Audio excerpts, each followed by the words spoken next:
You know, I think it's everybody's wish to be remembered on some level, right? Like, no one's necessarily going to require you to do something incredible, like inventing something that's going to be used for the next 200-300 years. No one's going to expect you to, I don't know, do something that's really awesome and known for throughout history just based off of an action.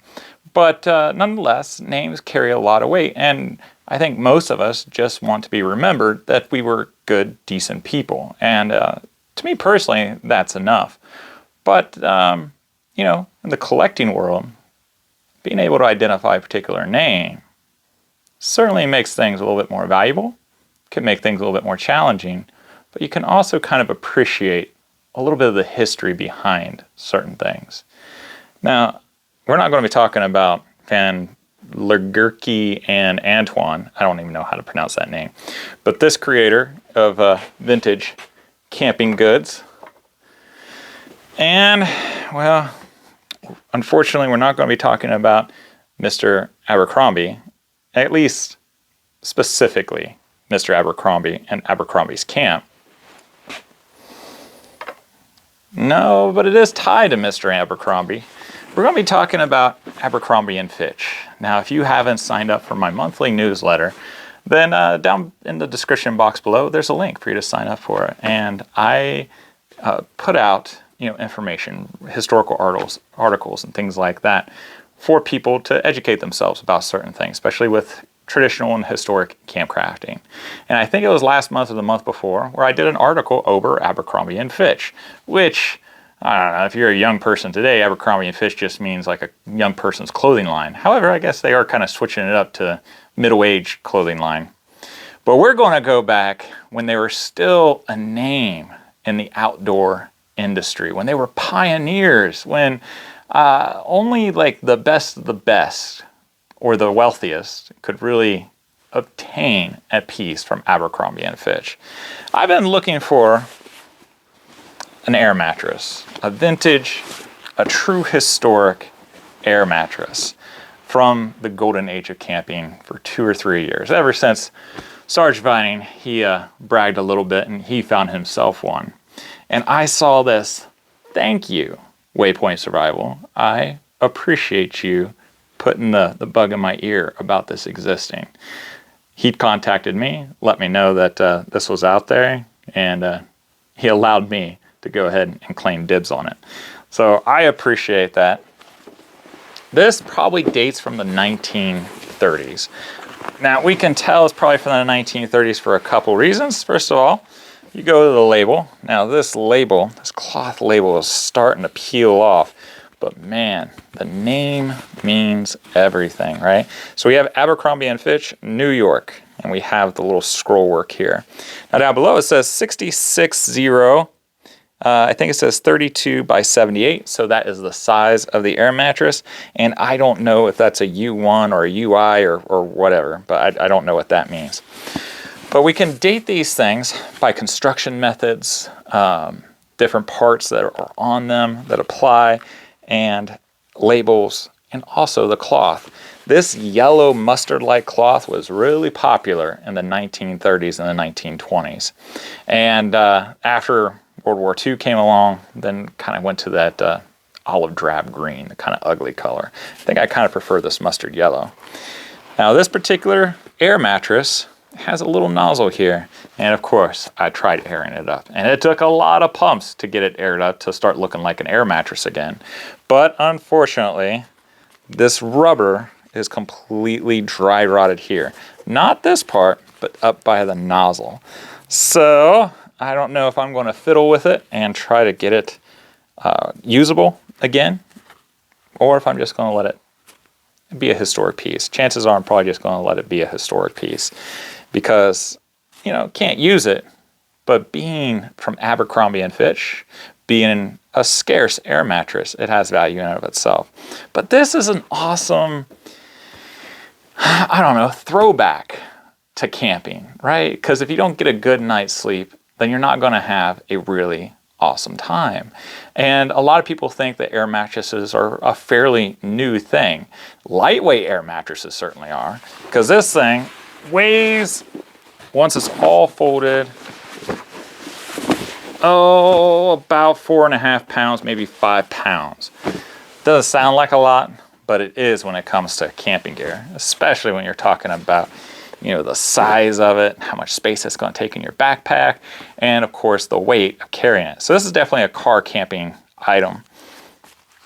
And in truth, most people in the 1960s and before really didn't use air mattresses. They just slept on the ground. They might have brought extra blankets or something like that. Air mattresses have always been fairly expensive. Now, due to the cost of this air mattress in the I think I found it in the 1933, I think it's 1933 catalog, I went ahead and calculated it by historic cost. And it was $125 equivalent in 1930 to our current dollars. Right? Now, that doesn't sound like a whole lot when you compare other air mattresses that are pretty premium, especially for the backpacking community, right? Or for the camping community who likes a little bit, I don't know, nicer sleep for whatever reason, especially when you're talking about R value, heat resistance, and things like that. But I digress. You can go to Walmart and get yourself a basic air mattress for 25 bucks, or Amazon and get it for 25 bucks. So it's not like air mattresses are out of reach for the common person. Historically speaking though, they were. So there's not a lot of them. And once they got kind of outdated, or maybe they started leaking like this one is, people just tossed them out because they were no good. What's the point of holding on to something that you just can't use? So this particular piece is pretty awesome to have. It's very pliable. A couple things to note. This is like a, what you would call almost like a pool type floating air mattresses. You can see where they're seamed here. So the rubber would be seamed together in this area, this area, this area, this area. The air would flow through the baffles in the top or in the bottom. Like I said, this is about 73 inches long. It's a little short for my 6'1" frame. But the width of it's really good, honestly. Most air mattresses, to get this kind of width, you'd have to get the extra large size. But there you have it. That is the Abercrombie and Fitch air mattress from the 1930s. How is this important? Well, like I said before, if you don't have a good night's sleep, you're not going to enjoy camping. If you're new to camping, or maybe you just don't like camping because you're not getting a good night's sleep, then there are a few things that you can do to improve it. First of all, look at your air mattress, okay? Like I said, they're about 25 bucks at Walmart or Amazon. Look at the reviews. In fact, on my Amazon page, I actually have a couple air mattresses that I suggest using. Some on the high end, some on the lower end. I got my sons a cheaper one because, you know, they're kids. They wrestle around or something. So if it leaks or whatever, I'm not out a ton of money. So far, they've withstood the test of time and rambunctious teenage boys. So you can check out my Amazon store down below. I'm an affiliate.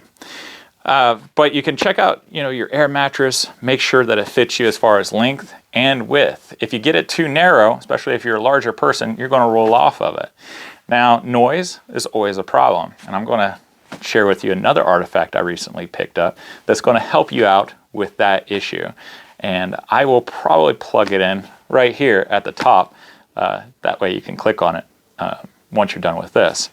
But if you have any questions about air mattresses, put them in the description box below. I'll try to answer them either in a video or a comment. And other people who are awesome on my channel like to answer questions too.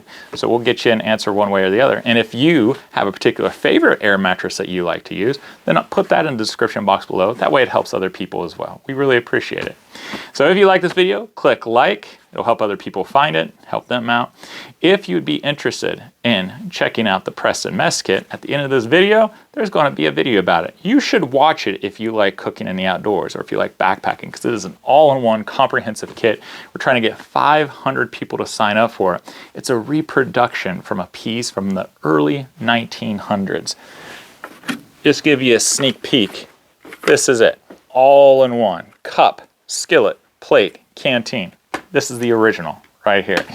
So you can check that out in the end of the video in the description box below. There's a link for you to sign up for it, along with the historic article that I wrote up for it, which is fascinating if you like history.